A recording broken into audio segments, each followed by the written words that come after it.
Excuse me sir, dinuto iti barangay Amilungan? Ay, diretso ka pa boss. Diretso pay? Uy, Oo. diretso bidalan nga na doy. Surutin lata dito eh. Okay. Diretso. Oo. Dati suminaan nga dalan ni Jay, no diretso dito eh. Okay, garad. Nakita mo diyan ko nga milungan. Oo. Kuno dukan ko tuyo tulo na malapit diyan ko sa milungan. Dati waiting shade. Wine. Pakandigit ka pa nga to.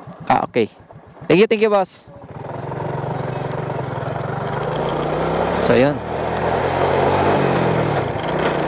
Sabi nila malayo pa daw. Diyan lang pero kung tinuturo parang parang malapit lang, di ba? Kung tinuturo parang malapit lang, taga rito sila eh. Pero sabi niya malayo daw. Kaya enjoy muna tayo sa mga magagandang view dito. Wow, ang ganda. So siguro poblasyon na ito, no? Oo, poblasyon na siguro ito.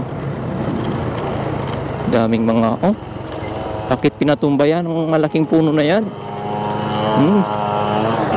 Sayang naman. Alilam National High School. Ito na siguro, ANHS. Okay. Yun. So, ibig sabihin, nandito na tayo sa Alilam Central School. Nandito na tayo sa poblasyon, mga brother. Okay, ang ganda ang ganda mga brother. Ewan ko kung di pa lubat yung natin, camera natin. Nagre-record pa naman. Yan, gusto kong i-compile lang vlog na ito ngayon.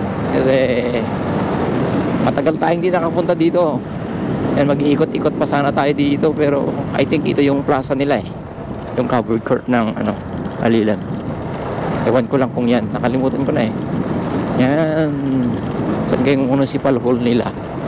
Yan. Pero dahil pupunta tayo sa Amilungan, dahil may appointment tayo doon. Ayan, dahil na-invite tayo na mag-speak doon, kaya didiretso tayo doon, mga brother. Okay, akyat ulit. So, ayan nagtatanim na sila ng mga palay, mga brother dito. Ang aga nilang nagtanim Ayun may supply sila ng tubig siguro. Kaya na yan, kapag tanim sila.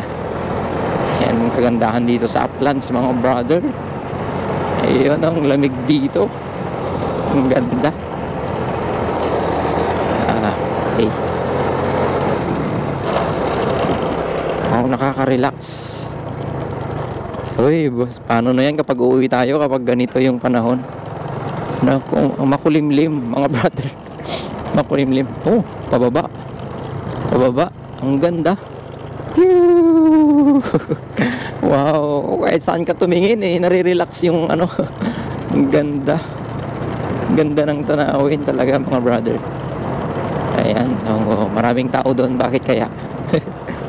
Bakit kaya maraming tao doon? May checkpoint. Ayan, siguro mga traveler ito.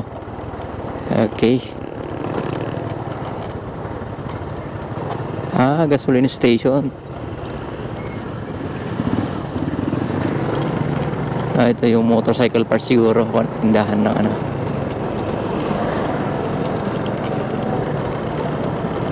Okay, so sabi niya mag-turn left lang daw kapag nakita mo na yung arko ng Amilungan.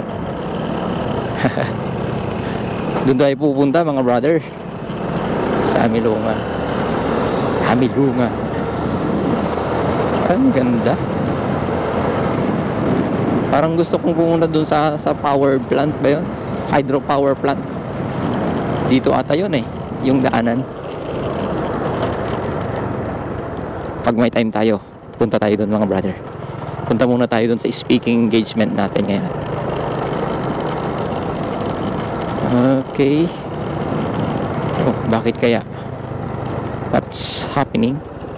Bakit nakabalandra ang bako na yan? Ayan. Ay, naayos. Okay, daan muna kami.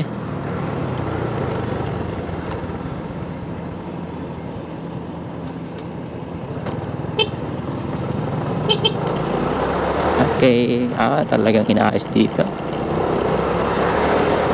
Ayan, kailangan nating mag-signal Okay, inaayos talaga, pinapaganda yung daan nila Widening, mga brother Oh, so dito na yung ano, rail road na ito, hindi na to widening. Yan. Kinakabete. Ayun. Pagkatapos dito rin sa kabila, no, aayusin na rin. Maluwag rin to kapag naayos. Ayan, dahil naka black shoes tayo, mga brother. Nako po. Okay, dahan-dahan lang kasi naka black shoes tayo. Okay, so wala na yung ano, pupunasan na lang natin mamaya. Okay, so ano ito, Barangay Anao.